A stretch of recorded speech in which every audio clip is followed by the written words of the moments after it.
None but those who were most intimate with Alexey Alexandrovich knew that, while on the surface the coldest and most reasonable of men, he had one weakness quite opposed to the general trend of his character. Alexey Alexandrovich could not hear or see a child or woman crying without being moved. The sight of tears threw him into a state of nervous agitation, and he utterly lost all power of reflection. The chief secretary of his department and his private secretary were aware of this, and used to warn women who came with petitions on no account to give way to tears, if they did not want to ruin their chances. "He will get angry, and will not listen to you," they used to say. And as a fact, in such cases the emotional disturbance set up in Alexey Alexandrovich by the sight of tears found expression in hasty anger. "I can do nothing. Kindly leave the room," he would commonly cry in such cases. When returning from the races, Anna had informed him of her relations with Vronsky, and immediately afterwards had burst into tears, hiding her face in her hands. Alexey Alexandrovich, for all the fury aroused in him against her, was aware at the same time of a rush of that emotional disturbance always produced in him by tears. Conscious of it, and conscious that any expression of his feelings at that minute would be out of keeping with the position, he tried to suppress every manifestation of life in himself, and so neither stirred nor looked at her. This was what had caused that strange expression of death-like rigidity in his face which had so impressed Anna. When they reached the house, he helped her to get out of the carriage, and making an effort to master himself, took leave of her with his usual urbanity, and uttered that phrase that bound him to nothing. He said that tomorrow he would let her know his decision. His wife's words, confirming his worst suspicions, had sent a cruel pang to the heart of Alexey Alexandrovich. That pang was intensified by the strange feeling of physical pity for her set up by her tears. But when he was all alone in the carriage, Alexey Alexandrovich, to his surprise and delight, felt complete relief both from this pity and from the doubts and agonies of jealousy. He experienced the sensations of a man who has had a tooth out after suffering long from toothache.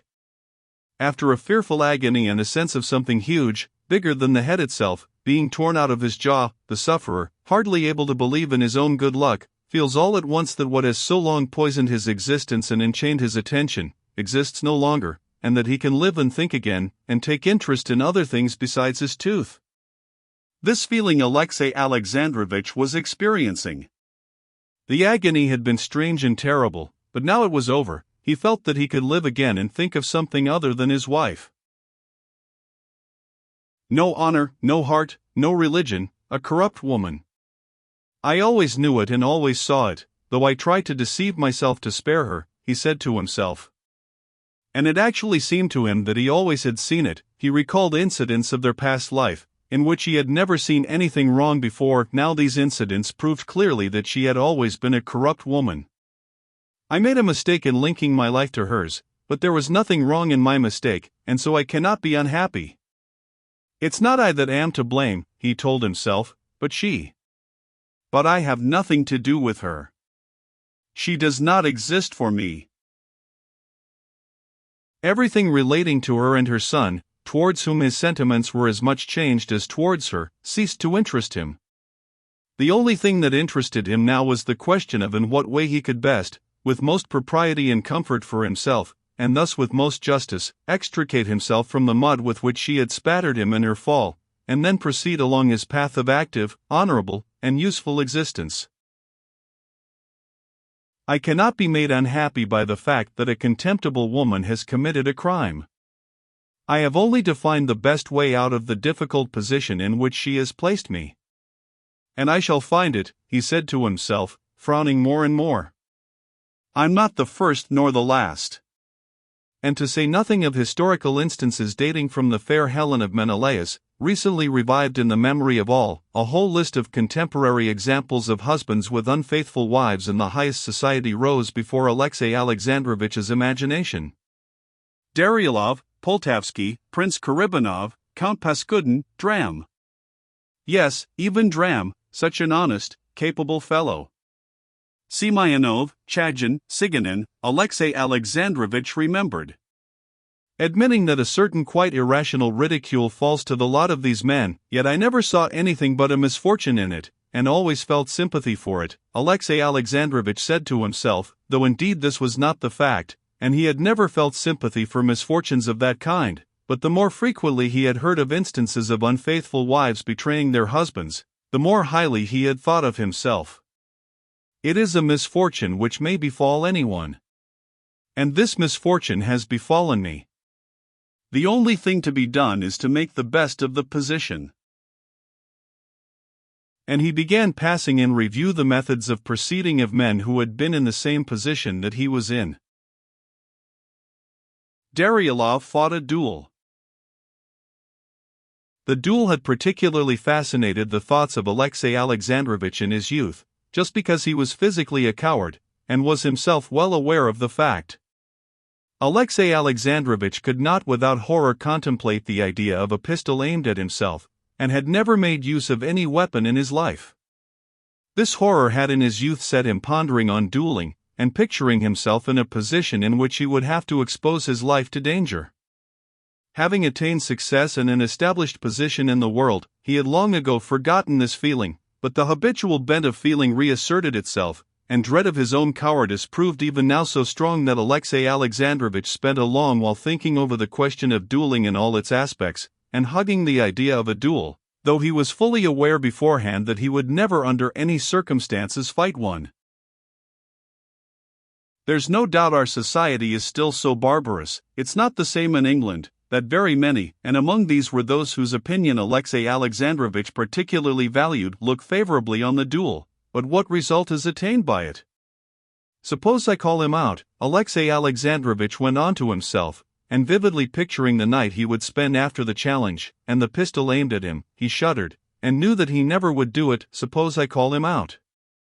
Suppose I am taught, he went on musing, to shoot, I press the trigger, he said to himself, closing his eyes, and it turns out I have killed him, Alexey Alexandrovich said to himself, and he shook his head as though to dispel such silly ideas. What sense is there in murdering a man in order to define one's relation to a guilty wife and son? I should still just as much have to decide what I ought to do with her. But what is more probable and what would doubtless occur, I should be killed or wounded. I, the innocent person, should be the victim, killed or wounded. It's even more senseless. But apart from that, a challenge to fight would be an act hardly honest on my side. Don't I know perfectly well that my friends would never allow me to fight a duel, would never allow the life of a statesman, needed by Russia, to be exposed to danger? Knowing perfectly well beforehand that the matter would never come to real danger, it would amount to my simply trying to gain a certain sham reputation by such a challenge.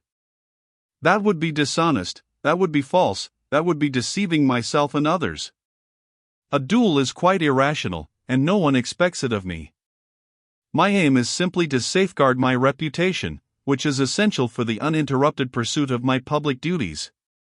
Official duties, which had always been of great consequence in Alexey Alexandrovich's eyes, seemed of special importance to his mind at this moment. Considering and rejecting the duel, Alexey Alexandrovich turned to divorce, another solution selected by several of the husbands he remembered.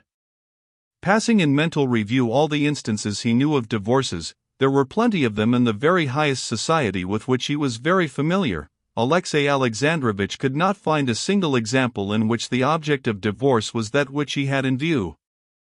In all these instances the husband had practically ceded or sold his unfaithful wife, and the very party which, being in fault, had not the right to contract a fresh marriage, had formed counterfeit, pseudo-matrimonial ties with a self-styled husband.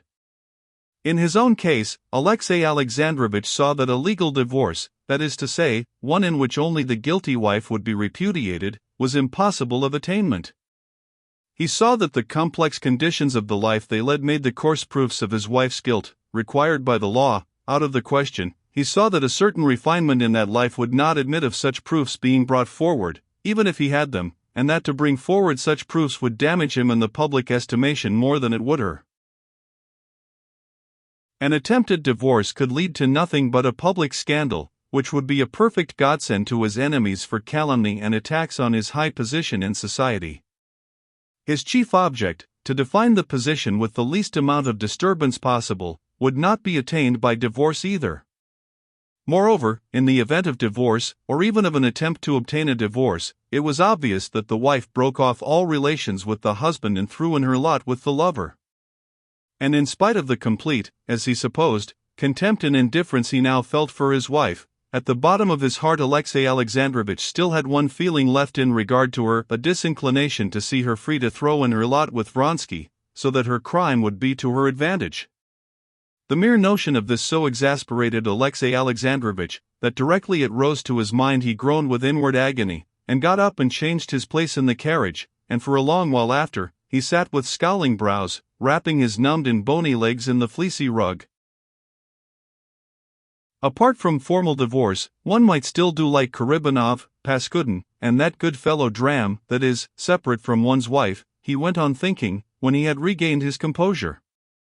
But this step too presented the same drawback of public scandal as a divorce, and what was more, a separation, quite as much as a regular divorce, flung his wife into the arms of Vronsky. "No, it's out of the question," he said again, twisting his rug about him again. "I cannot be unhappy, but neither she nor he ought to be happy." The feeling of jealousy, which had tortured him during the period of uncertainty, had passed away at the instant when the tooth had been with agony extracted by his wife's words. But that feeling had been replaced by another, the desire, not merely that she should not be triumphant, but that she should get due punishment for her crime. He did not acknowledge this feeling, but at the bottom of his heart he longed for her to suffer for having destroyed his peace of mind, his honor. And going once again over the conditions inseparable from a duel, a divorce, a separation, and once again rejecting them, Alexey Alexandrovitch felt convinced that there was only one solution: to keep her with him, concealing what had happened from the world, and using every measure in his power to break off the intrigue, and still more, though this he did not admit to himself, to punish her. "I must inform her of my conclusion, that thinking over the terrible position in which she has placed her family, all other solutions will be worse for both sides than an external status quo, and that such I agree to retain, on the strict condition of obedience on her part to my wishes, that is to say, cessation of all intercourse with her lover." When this decision had been finally adopted, another weighty consideration occurred to Alexey Alexandrovitch in support of it. "By such a course only shall I be acting in accordance with the dictates of religion," he told himself. "In adopting this course, I am not casting off a guilty wife, but giving her a chance of amendment, and, indeed, difficult as the task will be to me, I shall devote part of my energies to her reformation and salvation." Though Alexey Alexandrovitch was perfectly aware that he could not exert any moral influence over his wife, that such an attempt at reformation could lead to nothing but falsity, though in passing through these difficult moments he had not once thought of seeking guidance in religion, yet now, when his conclusion corresponded, as it seemed to him, with the requirements of religion, this religious sanction to his decision gave him complete satisfaction, and to some extent restored his peace of mind.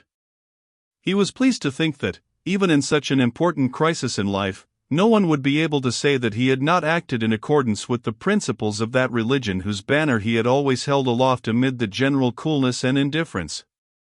As he pondered over subsequent developments, Alexey Alexandrovitch did not see, indeed, why his relations with his wife should not remain practically the same as before. No doubt, she could never regain his esteem, but there was not, and there could not be, any sort of reason that his existence should be troubled, and that he should suffer because she was a bad and faithless wife.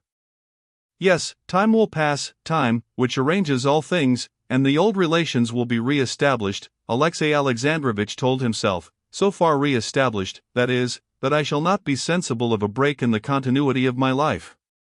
She is bound to be unhappy, but I am not to blame, and so I cannot be unhappy.